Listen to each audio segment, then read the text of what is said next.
Queridos, eu quero compartilhar com você uma palavra, e eu quero usar como base o texto de Mateus capítulo 24, do versículos 43 e 44, tá? Mateus 24, 43 e 44, se você puder anotar, anote, mas nós vamos, se você tiver Bíblia, faça uso, mas se você porventura não tiver, nós vamos ter aqui no nosso telão e você vai poder nos acompanhar. Vamos ler esse texto de Mateus, são palavras de Jesus, Mateus 24, 43 e 44.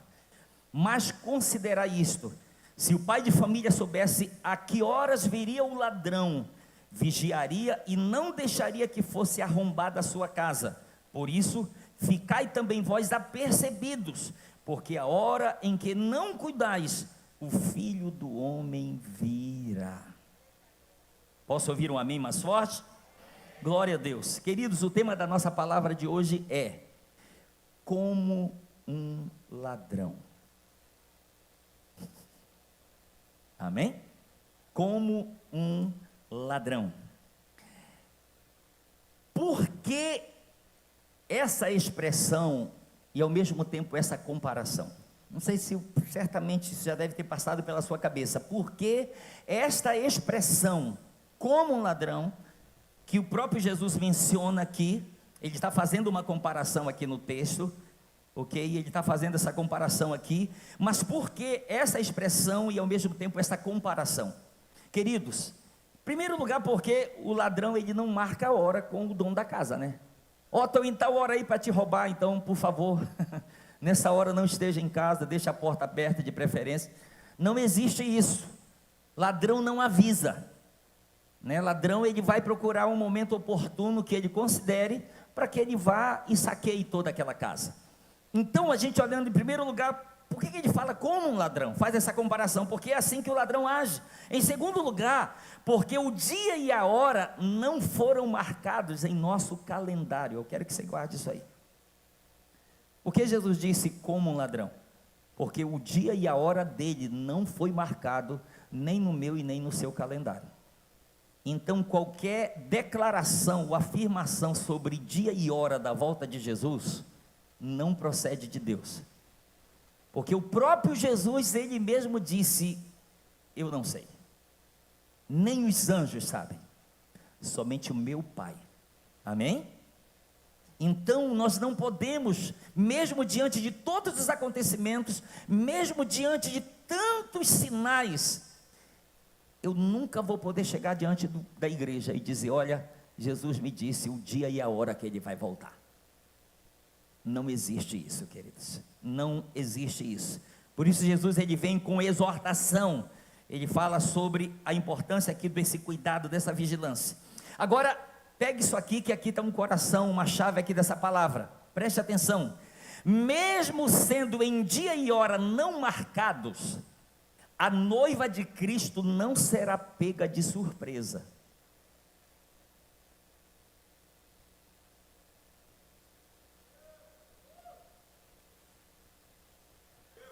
Pode melhorar, segura aí, preste atenção, vou repetir. Mesmo sendo em dia e hora não marcados, guarde isso, a noiva de Cristo não será pega de surpresa. Aí de repente você pode perguntar: pastor, e a famosa e tão mencionada parábola das 10 virgens, como é que fica? Como é que fica? Deixa eu te falar uma coisa. Primeiro lugar, Jesus não vai casar com 10 mulheres. Vamos só levar em consideração algumas coisas. Primeiro, Jesus não vai se casar com 10 mulheres, gente, tá bom? É só com uma noiva, né? Então imagina, 5 dessas ficaram, vem 5 que eu vou casar com vocês 5. Não existe isso, tá bom? Então, só para a gente colocar os pingos nos is aqui para vocês, caminhem nesse raciocínio comigo. Primeira coisa, Jesus, ele não vai casar com 10 virgens. As 10 virgens daqui, ou elas eram irmãs da noiva, ou amigas da noiva. Elas eram como que as guardas de honra da noiva, entende? E elas precisavam, preste atenção, essas 10 virgens aqui, Elas eram como que damas de honra que deveriam ficar à espera, mantendo as suas lâmpadas preparadas em antecipação às festas, que se estendia desde a tarde até a noite. Então elas precisavam estar de fato com suas lamparinas acesas e com óleo sobrando.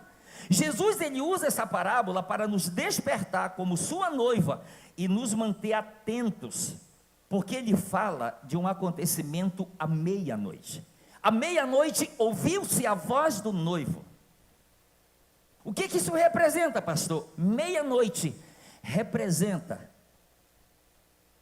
o pior momento em que o mundo vai estar vivendo quando Jesus Cristo voltar. Será o momento de intensas trevas para o mundo, mas de luz para aqueles que estão aguardando o seu Senhor. Então preste isso, quando ele diz à meia-noite, ele está usando a parábola para que haja esse despertamento para a igreja, como sua noiva, e para que ela se mantenha atenta, diante de tantos acontecimentos e tantas coisas que nós vemos acontecendo.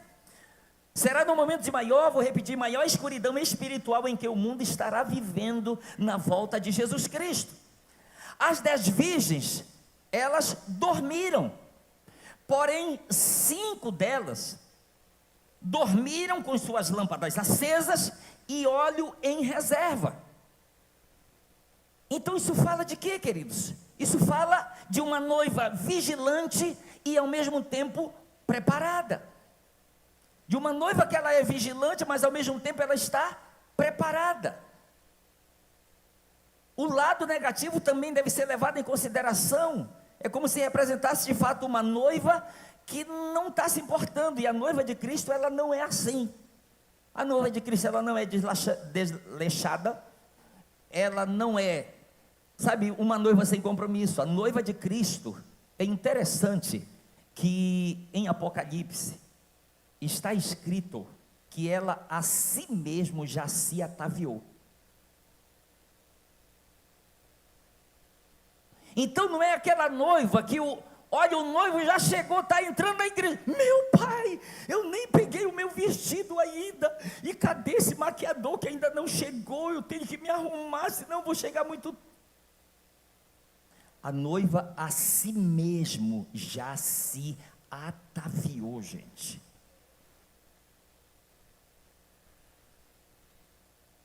Olhe para quem está do seu lado e diga: eu creio que você é essa noiva.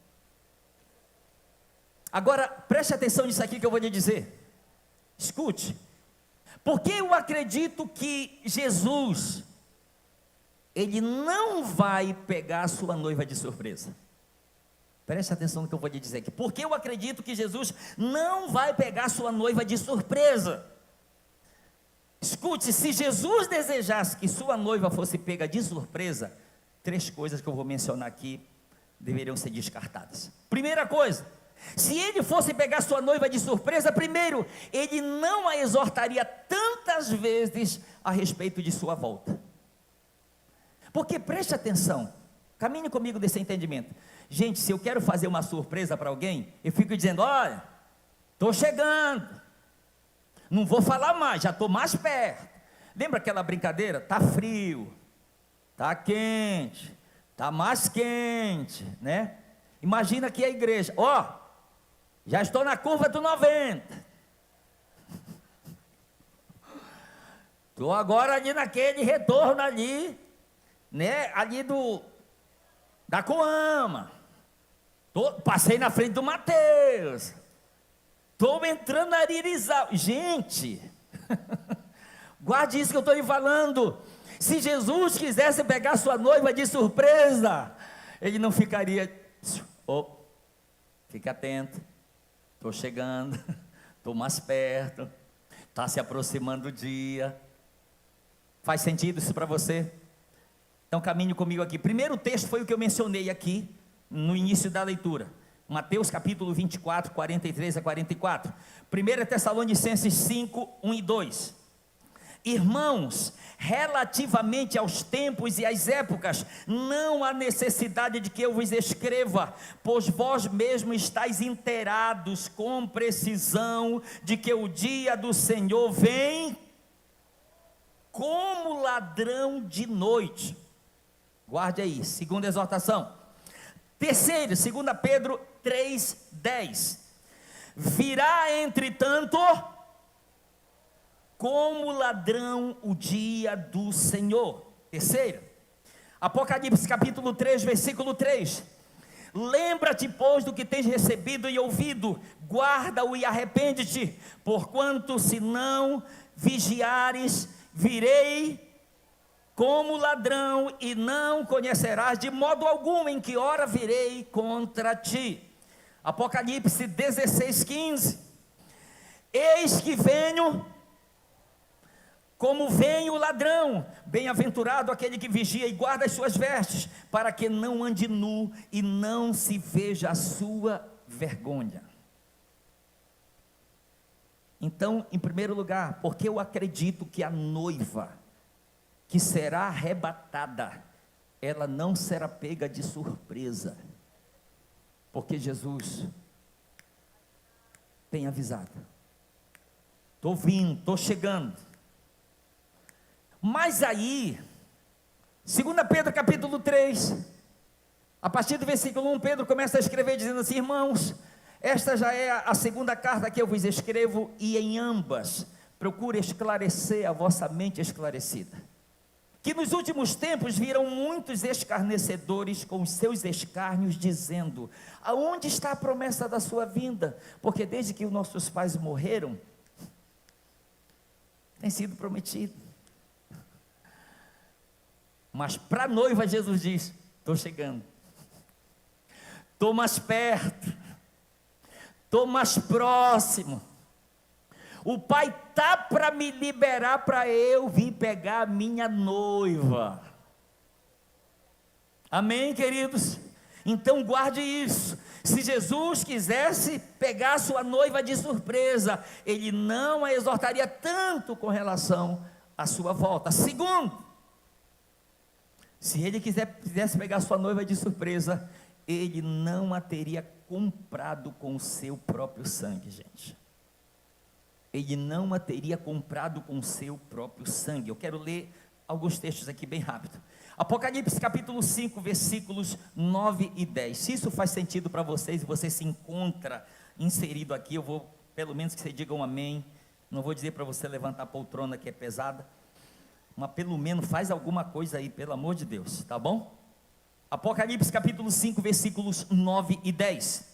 E entoava um novo cântico, dizendo: digno és de tomar o livro e de abrir-lhe os selos, porque foste morto e com o teu sangue compraste para Deus os que procedem de toda tribo, língua, povo e nação, e para o nosso Deus os constituíste reino e sacerdotes, e reinarão sobre a terra.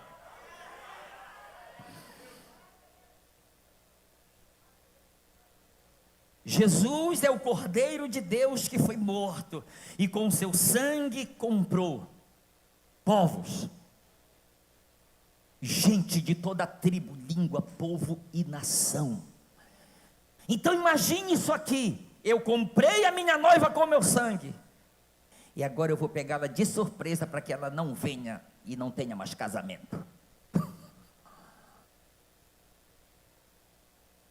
Não, eu a comprei para que ela seja minha. Amém? O segundo texto, Efésios capítulo 1, versículo 7, no qual temos a redenção pelo seu sangue, a remissão dos pecados segundo a riqueza da sua graça. A palavra redenção significa o resgate pelo pagamento que foi feito. É um resgate. E a pergunta é: pastor, por que eu fui comprado? Livre não precisa ser comprado, somente escravo. Então eu era escravo, Jesus Cristo me comprou, para que eu pudesse lhe pertencer, para que eu pudesse ser dele e pertencer totalmente a ele. Amém, queridos? Então ele mostra claramente aqui que Cristo, ele pagou o preço do nosso resgate, o preço que era necessário, preço de sangue. A vida está no sangue. Então Jesus, ele dá a sua vida em resgate de todos nós. Efésios capítulo 5, versículo de 25 a 27, nós não temos esse texto aí, mas Paulo diz assim: maridos, amai vossa mulher como também Cristo amou a igreja e a si mesmo se entregou por ela para, isso fala de propósito, para que a santificasse, tendo-a purificado por meio da lavagem de água pela palavra, para apresentar a si mesmo igreja gloriosa, sem mácula, sem ruga, nem coisa semelhante, porém santa e sem defeito. Amém? Então, guarde isso: se Jesus quisesse pegar sua noiva de surpresa, ele não a teria comprado com o seu próprio sangue. E terceiro, se Jesus quisesse pegar sua noiva de surpresa, ele não a teria selado com o Espírito Santo da promessa, gente. Ele não teria feito isso. Efésios capítulo 1, versículos 13 e 14. Em quem também vós, depois que ouvistes a palavra da verdade, o evangelho da vossa salvação, tendo nele também crido, fostes selados com o Espírito Santo da promessa, o qual é o penhor da nossa herança, até ao resgate da sua propriedade, em louvor da sua glória. Eu queria que os mais, para não dizer mais velhos, não, mas os que tem mais experiências. Quem chegou aí no correio ainda, levando aquela cartinha para colocar lá na balança, para pesar, para enviar para algum lugar. Eu fiz isso. Quem vem? Levanta a mão, me ajuda aí, vai. Isso, obrigado pela cooperação. Eu fiz isso, mas preste atenção que eu quero te dizer aqui, olha aqui para mim. Pegávamos a carta, remetente, destinatário, levávamos até o correio, entregávamos lá, ele pegava, colocava aquela caixinha na balança, pesou tanto, custa tanto, depois ele pegava, selava. O que o correio estava nos dizendo com aquilo? Nós nos comprometemos com você, de que a sua carta, ela vai chegar no destino final. Quando Jesus, ele nos selou, pega a mesma palavra, e quando ele nos selou com o Espírito Santo da promessa, ele diz o qual é o penhor. O que é penhor? Garantia. Ele nos selou com o Espírito Santo da promessa e nos deu também o penhor, a garantia de que nós vamos chegar no nosso destino final. Escute, eu vou lhe dizer mais: o Espírito Santo não vai voltar sozinho para o céu, porque ele está selado, está grudado. Então vai junto, amém? Os selados vão juntos com o Espírito Santo para se encontrar com o seu noivo nos ares.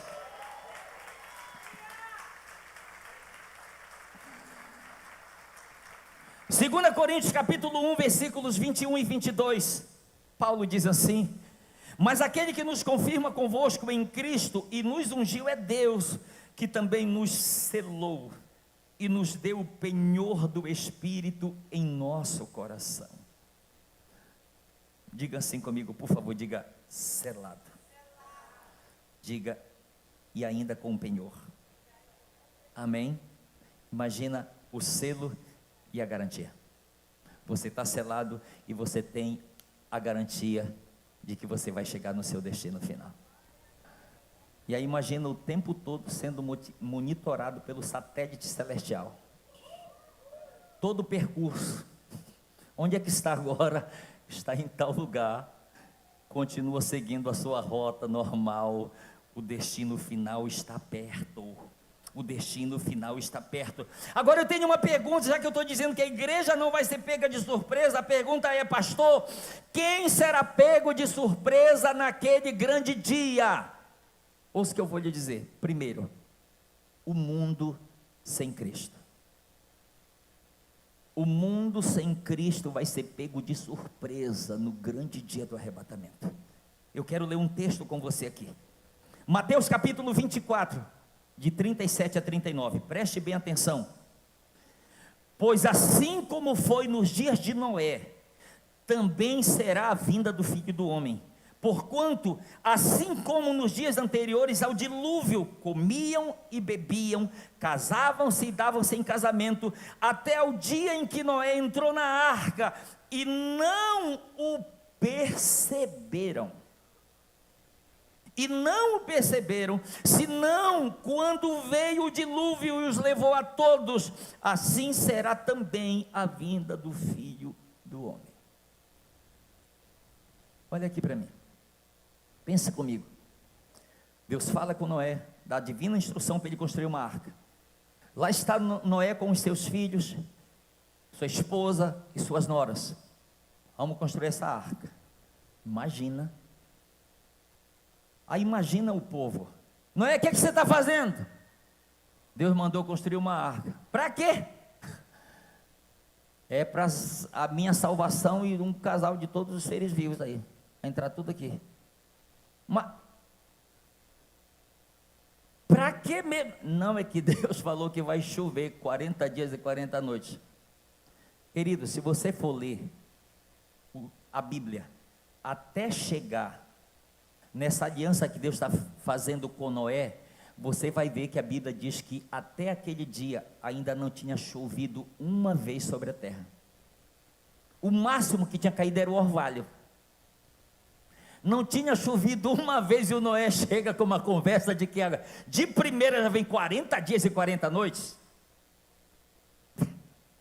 Com isso é conversa da carochinha. Não entra, isso não entra. E o Noé continua, e o povo está vivendo de boa. Bebendo, comendo, casando-se, dando-se em casamento, vivendo a sua vida normal. Chega o grande dia. A Bíblia diz que eles não perceberam. Eles foram pegos de surpresa. Agora, detalhe, preste atenção. O mundo foi surpreendido quando veio o dilúvio, porém Noé e sua família não. Por quê? Porque eles estavam prontos. Eles já estavam esperando. Eles já estavam esperando e sabendo que aquele dia iria chegar.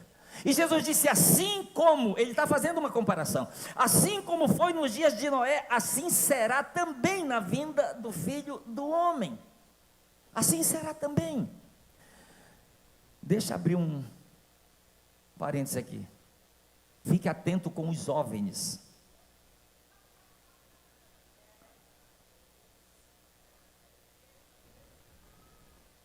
Preste atenção, hein? De repente é um louco que está falando aqui. Mas fique atento com relação a isso que eu estou lhe falando agora aqui. Eu sei que tem pessoas me assistindo. Porque já estão justificando o desaparecimento de algumas pessoas. Imagina, o arrebatamento acontece, muita gente desaparece. E se for explicar que foi Jesus que veio buscar a igreja, aí vão dizer, rapaz, aqueles crentes estavam certos. Mas se foram os OVNIs, vai ficar tudo em paz, tudo tranquilo. De repente pode ser só uma coisa louca que eu estou lhe passando aí. Mas não descarte não, tá? Guarde, tá bom? Se você ficar, depois você me fala. Não, brincadeira, gente, é brincadeira, essa parte é brincadeira. É igual aquela brincadeira, quem vai ficar alegre quando Jesus voltar? Aí um monte de gente levanta, eu quero subir alegre. Eu não quero ficar alegre, eu quero subir alegre. Ok? Então preste atenção, gente, isso aqui é muito sério. O mundo será pego de surpresa, porém a noiva não, porque ela vai estar esperando o noivo. Pastor, o mundo vai ser pego de surpresa, quem mais vai ser pego de surpresa? Segura essa aí que eu tenho que falar. Quem mais vai ser pego de surpresa? Aqueles crentes que nunca foram verdadeiramente regenerados por Jesus. Aqueles crentes que de fato nunca experimentaram o que é verdadeiramente o novo nascimento. Pastor, você está falando de quê? Mateus capítulo 7, eu quero que você reflita comigo nessa leitura. Mateus capítulo 7, do versículo 15 até o 23. Preste atenção, acompanhe-me. Acautelai-vos dos falsos profetas, que se vos apresentam disfarçados em ovelhas, mas por dentro são lobos roubadores. Pelos seus frutos os conhecereis. Colhem-se porventura uvas dos espinheiros ou figo dos abrolhos? Assim toda árvore boa produz bons frutos, porém a árvore má produz frutos maus. Não pode a árvore boa produzir frutos maus, nem a árvore má produzir frutos bons. Toda árvore que não produz bom fruto é cortada e lançada ao fogo. Assim, pois, pelos seus frutos os conhecereis. Nem todo o que me diz Senhor, Senhor entrará no reino dos céus, mas aquele que faz a vontade de meu Pai que está nos céus. Muitos naquele dia hão de dizer-me: Senhor, Senhor, porventura não temos nós profetizado em teu nome? E em teu nome não expelimos demônios? E em teu nome não fizemos muitos milagres? Então lhes direi explicitamente: nunca vos conheci, apartai-vos de mim, os que praticais a iniquidade. Misericórdia, gente. E gente, aqui está falando de alguém que em coisas já foi mais alto do que eu e do que muitos de nós. Fizeram muitos milagres, profetizaram, expulsaram muitos demônios, mas Jesus vai dizer: eu não conheço vocês. Agora, pastor, por que ele chega a esse ponto? Eu quero destacar aqui o seguinte: ele diz: apartai-vos de mim, vós que praticais a iniquidade. A palavra que praticais no grego é ergon. Preste atenção o que significa ergon. Praticais, o que significa no grego? Negócio, serviço, aquilo com o que alguém está ocupado, aquilo que alguém se compromete de fazer. Preste atenção aqui, para alguém que está vivendo essa situação, o pecado não é um acidente, é uma prática deliberada. Entende isso aqui? Quando ele diz, vós que praticais a iniquidade, ele não está dizendo você que comete um erro, você que falha como qualquer ser humano. Por exemplo, 1 João capítulo 2, versículo 1, o apóstolo João escreve: filhinhos, estas coisas vos escrevo para que não pequeis. Se todavia alguém pecar, temos um advogado junto ao Pai, Jesus Cristo justo. Então preste atenção, ele diz, não é, filhinho, eu estou escrevendo isso aqui para vocês, porque todas as vezes que vocês pecarem, ou quando vocês pecarem, não, ele diz, se vocês pecarem. Se, não é quando, não é todas as vezes, é se acontecer. Então o pecado não é para ser uma prática deliberada nem na minha e nem na sua vida. Eu vou mais além, 1 João capítulo 3, versículo de 7 a 9, por favor me acompanhe aí. Filhinhos, não vos deixeis enganar por ninguém. Aquele que pratica a justiça é justo, assim como ele é justo. Aquele que pratica o pecado, ou seja, está vivendo na prática, ele diz, procede do diabo, porque o diabo vive pecando desde o princípio. Para isto se manifestou o Filho de Deus, para destruir as obras do diabo.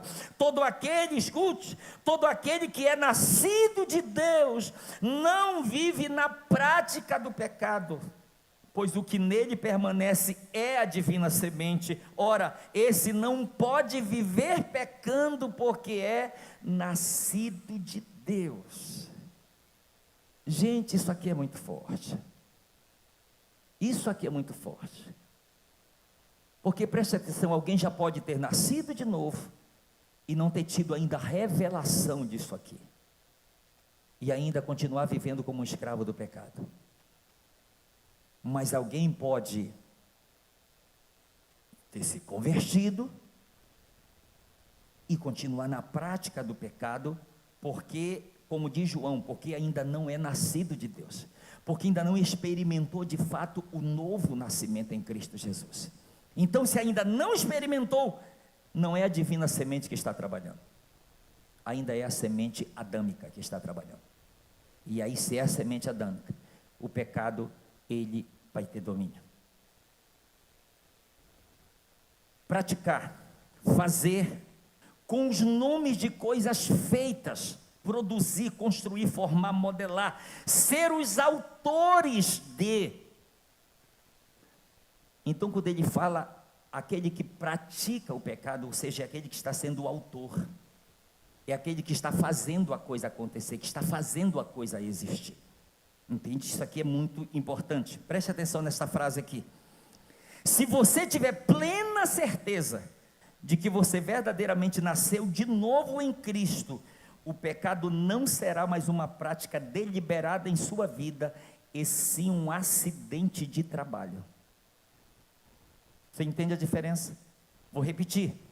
Se você tiver plena certeza de que você verdadeiramente nasceu de novo em Cristo Jesus, o pecado não será mais uma prática deliberada em sua vida, e sim um acidente de trabalho, ou um acidente de percurso. O pecado, ele não vai ter mais domínio. Paulo escreveu isso, Romanos capítulo 6, versículo 14, Paulo diz, porque o pecado não terá domínio sobre vós, pois não estás debaixo da lei, e sim da graça. Amém, queridos? Então, isso aqui, eu considero isso aqui tão chave, tão essencial, isso aqui para a nossa vida. E eu quero chegar nessa parte aqui, final aqui, que eu considero muito importante. Apocalipse capítulo 22, versículo 14. Jesus, ele disse: bem-aventurado aqueles que lavam as suas vestiduras no sangue do Cordeiro, para que eles assistam o direito à árvore da vida, e entrem na cidade pelas portas. Ouça aqui o que eu quero lhe dizer. Aqueles que lavam suas vestiduras no sangue do Cordeiro, não precisarão se vestir de folhas de figueiras, para tentar entrar na cidade santa pelas portas. Você entendeu o que eu falei? Vou repetir. Aqueles que lavaram suas vestiduras no sangue do Cordeiro, eles não vão precisar de folhas de figueiras para cobrir a sua nudez, para tentar entrar na cidade santa pelas portas, porque o sangue do Cordeiro lhe dá o direito à entrada. Aí eu quero chegar nessa parte final. Pastor, como será esse dia? Há dois textos que nos esclarecem isso.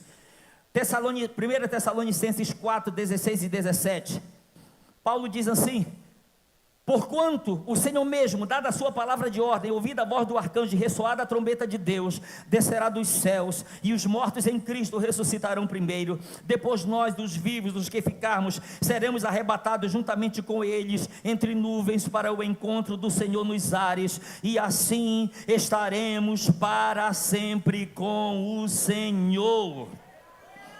1 Coríntios 15, de 51 a 54. E vos digo um mistério: nem todos dormiremos, mas transformados seremos todos, no momento, no abrir e fechar de olhos, ao ressoar da última trombeta. A trombeta soará, os mortos ressuscitarão incorruptíveis, e nós seremos transformados, porque é necessário que este corpo corruptível se revista da incorruptibilidade, e o corpo mortal se revista da imortalidade. E quando este corpo corruptível se revestir da incorruptibilidade, e o que é mortal se revestir da imortalidade, então se cumprirá a palavra que está escrita: tragada foi a morte pela vitória.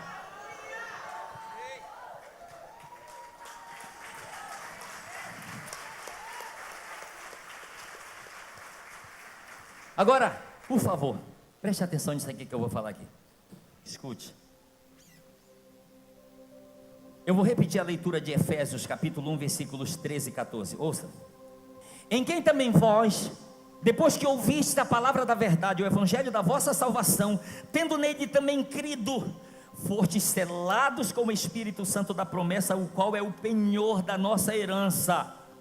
Diga assim comigo: até ao resgate da sua propriedade. Escute o que eu quero lhe dizer aqui. Repita a frase, por favor. Diga: até ao resgate da sua propriedade. Olha aqui para mim. Por várias vezes diz que a volta do Senhor será como um ladrão. Aí diz: pastor, por que essa comparação, pastor? Será que Jesus é ladrão? Não.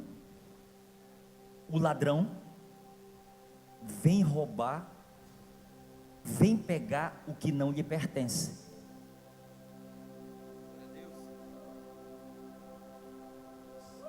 Por que eu repeti a leitura? Segura aí, segura aí. Por que eu repeti a leitura? Até ao resgate da sua propriedade. É comparado como um ladrão, porque não avisou dia e hora. Mas Jesus não vem roubar nada. Ele vem resgatar a sua propriedade que ele comprou com o seu próprio sangue.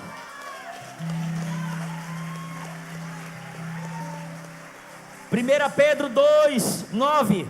Vós, porém, sois raça eleita, sacerdócio real, nação santa, povo de propriedade exclusiva de Deus. Fique de pé que eu quero lhe falar mais uma coisa aqui.